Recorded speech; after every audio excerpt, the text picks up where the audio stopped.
साकेतपुर शहर के राजा कीर्तिधर के कानों में एक आवाज पड़ी। लोग कह रहे थे, धर्म करो बेटा, धर्म करो। उन्होंने राजमहल के रास्ते पर देखा। कुछ लोग जोर जोर से यही आवाज लगा रहे थे। बहुत सारे लोग झुंड बनाकर नदी की ओर नहाने जा रहे थे। राजा थोड़ी देर के लिए सोचने लगे, शहर में ऐसा कौन मर गया है कि छोटे बड़े सब नहाने जा रहे हैं? उसने लोगों का इतना प्यार कैसे पाया है? ऐसा प्यार बिना दूसरों की भलाई किए तो नहीं मिलता। क्या वो बहुत अच्छा इंसान था? राजा अभी ये सब सोच ही रहे थे कि फिर से धर्म करो बेटा, धर्म करो कि जोरदार आवाज आई और उनकी सोच टूट गई। उन्होंने सेवक से पूछा, पता करो कौन मर गया है कि लोग डरकर नदी पर जा रहे हैं। महाराज, पूरी दुनिया की भलाई करने वाले चमकते सूरज को राहु ने पकड़ लिया है। इसलिए लोग चिल्ला रहे हैं कि जब सूरज जैसे देवता को भी राहु पकड़ सकता है तो कोई घमंड न करे। आज का सुख कल कब मिट्टी में मिल जाएगा, इंसान को इसका पता नहीं होता। अगर सच्चा सुख चाहिए तो बाकी सब झंझट छोड़कर धर्म करो, धर्म करो। ये आवाज यही समझाती है। पूरी दुनिया की भलाई करने वाले सूरज देवता, अगर वो ना उगे तो पेड़ पौधे कैसे उगे? अगर वो ना उगे तो बादल कैसे बने? अगर वो ना उगे तो दुनिया के जीव कैसे जिएं?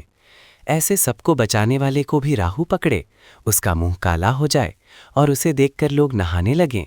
अरे, मैं कौन हूं? मेरी शान शौकत कितनी है, मेरी उम्र कितनी है, ये सब दिखावा किस लिए? और ये लाल पीला रंग किस लिए? रानी की ओर देखकर राजा ने राजपाट से अपनी नफरत बताई।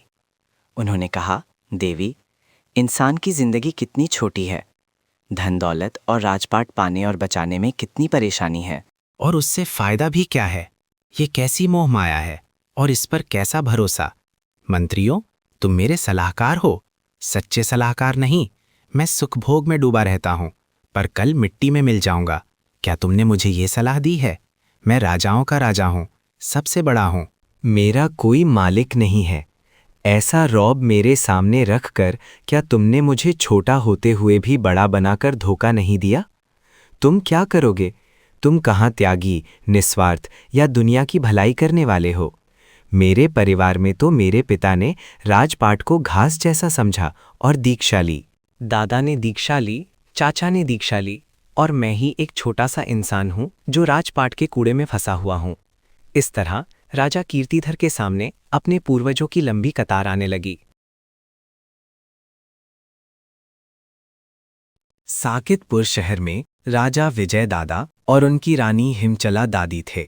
उनके दो बेटे थे, एक वज्रबाहु जो बड़े चाचा थे और दूसरे मेरे पिता पुरंदर। वज्रबाहु ने नागपुर के राजा दधिवाहन और रानी पुष्पचूला की सुंदर बेटी मनोरमा से शादी की। वो सचमुच बहुत सुंदर थी। कुछ दिन मेहमान बनकर रहने के बाद वज्रबाहु मनोरमा के साथ अपने शहर वापस जाने के लिए निकले। दधिवाहन ने अच्छा दहेज और अच्छा परिवार देकर अपने बेटे उदय सुंदर को उन्हें छोड़ने के लिए भेजा। वज्रबाहु खुशी खुशी अपने शहर लौट रहे थे, तभी बसंत ऋतु आ गई। जंगल के पेड़ पौधे खिल उठे। फूल चांदी के दांतों से हंसते हुए वज्रबाहु, मनोरमा और उदय सुंदर का स्वागत करने लगे। वज्रबाहु ने एक सुंदर हरे भरे मैदान में डेरा डाला। एक बार बसंत का त्योहार मनाकर लौटते हुए वज्रबाहु की नजर एक पेड़ के नीचे खड़े मुनि पर पड़ी, जो ध्यान में लीन थे। पल भर पहले रंग रंग में डूबा राजकुमार अचानक सोच में पड़ गया। वो मुनि के पास गया और उन्हें प्रणाम करके एकटक देखने लगा। उदय सुंदर और मनोरमा भी साथ थे। उन्होंने भी मुनि को प्रणाम किया और डेरे पर जाने के लिए तैयार हुए। उदय सुंदर ने वज्रबाहु से कहा, चलो आश्रम। मुनि को एकटक क्या देख रहे हो? क्या तुम्हें भी ऐसे मुनि बनना है? अगर बनना हो तो मुझे बताना, मैं भी तुम्हारे साथ चलूंगा। अरे भले आदमी, दुनिया में ऐसे महापुरुषों के दर्शन करने से ज्यादा सुंदर और क्या है? मुनि बनना कोई बच्चों का खेल नहीं है। उसके लिए बहुत मेहनत और बहुत अच्छा भाग्य चाहिए। वज्रबाहु अभी आगे कह ही रहे थे, तभी मुनि ने अपना ध्यान पूरा किया और कहा, इंसान का जन्म बहुत मुश्किल से मिलता है। इस जन्म में जीव सबसे ज्यादा अच्छी पूजा कर सकता है। दुनिया के पल भर के सुख से ज्यादा इस जन्म में ऐसा कुछ करो जिससे हमेशा रहने वाला मोक्ष का सुख मिले। वज्रबाहु ने उदय सुंदर की ओर देखकर कहा, मैं मुनि बन रहा हूं, अब तुम मेरे साथ चलोगे ना? क्या कह रहे हो? मैं तो मजाक कर रहा था। ये कहकर उदय सुंदर डर गया। क्या हंसी में खाई हुई दवा बीमारी ठीक कर सकती है? भले ही तुमने हंसी में कहा हो, अब उसे सच करके दिखाओ। महाराज, मैं आपके दर्शन और बातों से वैरागी हो गया हूँ, मुझे दीक्षा दीजिए। ये कहकर वज्रबाहु ने मुनि को प्रणाम किया और दीक्षा मांगी। मनोरमा, उदय सुंदर और उनके साथ के 32 पुरुषों ने वज्रबाहु के साथ दीक्षा ली। बसंत का त्योहार धर्म का त्योहार बन गया और उदय सुंदर की हंसी वाली बात सचमुच सबको तारने वाली और सही समय पर कही गई बात बन गई।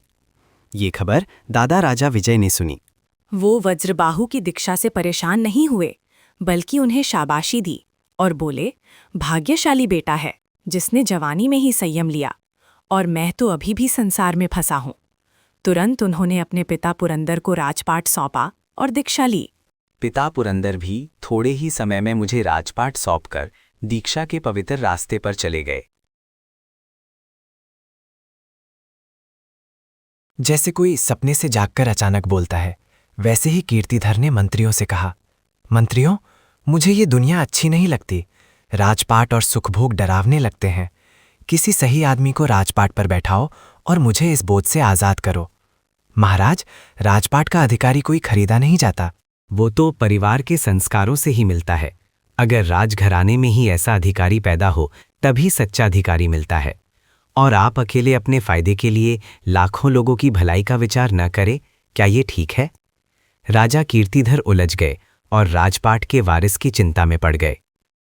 तभी थोड़े समय में उनकी रानी सहदेवी ने एक बेटे को जन्म दिया।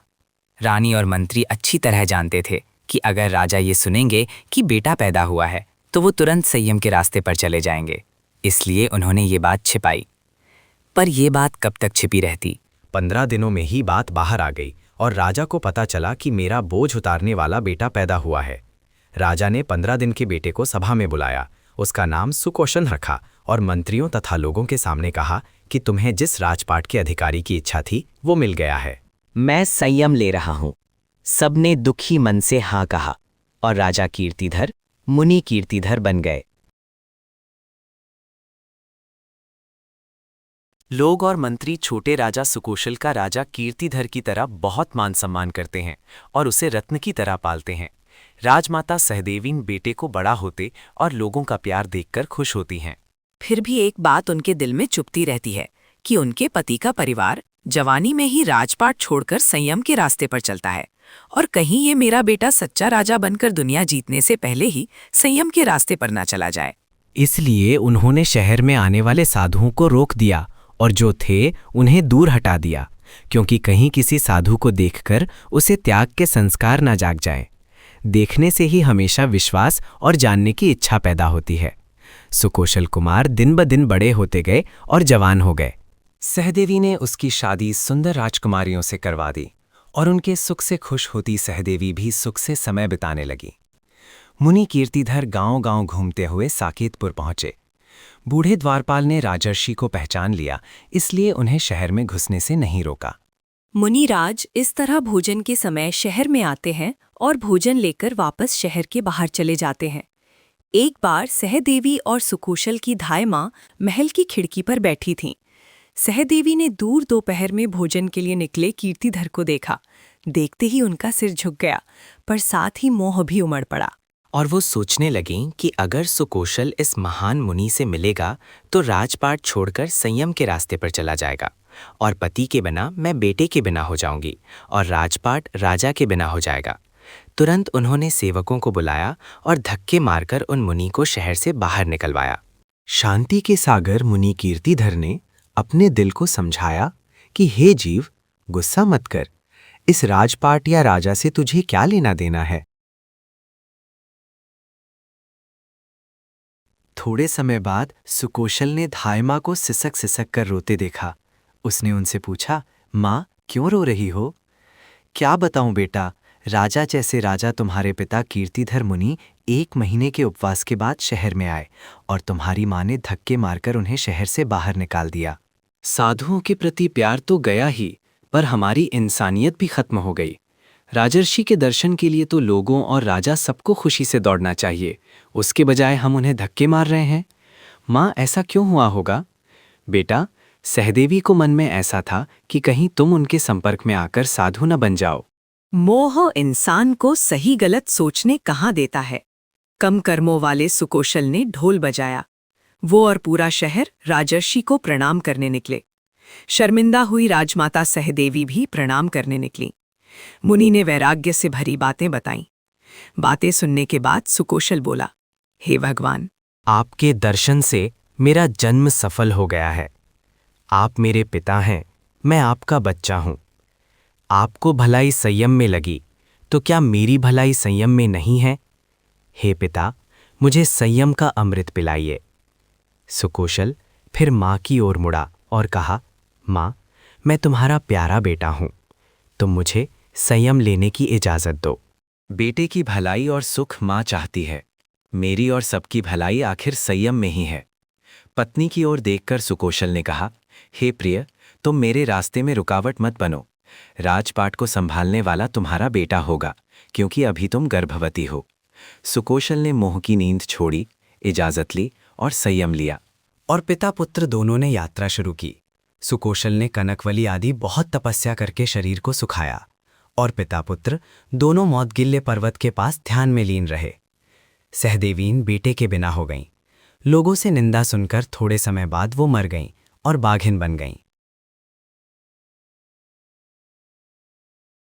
एक बार ये बाघिन घूमती घूमती मौदगिल्य पर्वत की घाटी से भूखी प्यासी निकली। सामने उसने इन दो मुनियों को देखा और अचानक उसके शरीर में गुस्सा भर गया। मुनि कीर्तिधर और सुकोशल ने बाघिन को देखा और तुरंत सुकोशल उसके रास्ते में आकर खड़ा हो गया। कीर्तिधर ने छोटे मुनि सुकोशल को समझाया कि परेशानी के लिए तैयार होना आसान है, पर उसे सहना मुश्किल है। वो ये समझा ही रहे थे कि बाघिन ने सुकोशल पर पंजा मारा और उसके शरीर को फाड़ दिया। सुकोशल, कर्मों को खत्म करने का सही समय यही है। धीरज रखना, गुस्सा मत करना।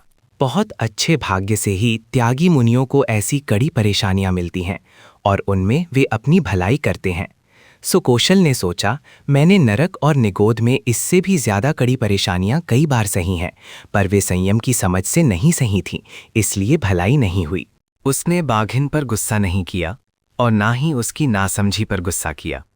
एक तरफ उसका शरीर बिखर गया और दूसरी तरफ उसके कर्म खत्म हो गए और उसे पूरा ज्ञान मिला और वो तुरंत मोक्ष को प्राप्त हो गए। बाघिन ने बहुत क्रूरता से मुनि के शरीर के अंगों को नोचा। तभी उसकी नज़र उनके दांतों पर पड़ी। दांतों को देखते ही बाघिन को पिछले जन्म का ज्ञान हुआ। उसे अपने बेटे की याद आई। उसे पछतावा हुआ और उसने भी थोड़ा धर्म अपनाकर हिंसा छोड़ दी और देवलोक चली गई। मुनि कीर्तिधर ने भी शुद्ध संयम का पालन किया, पूरा ज्ञान पाया और मोक्ष को प्राप्त हुए। इस तरह पिता पुत्र की यह जोड़ी दुनिया में मशहूर हुई और हमेशा पूजनीय बनी।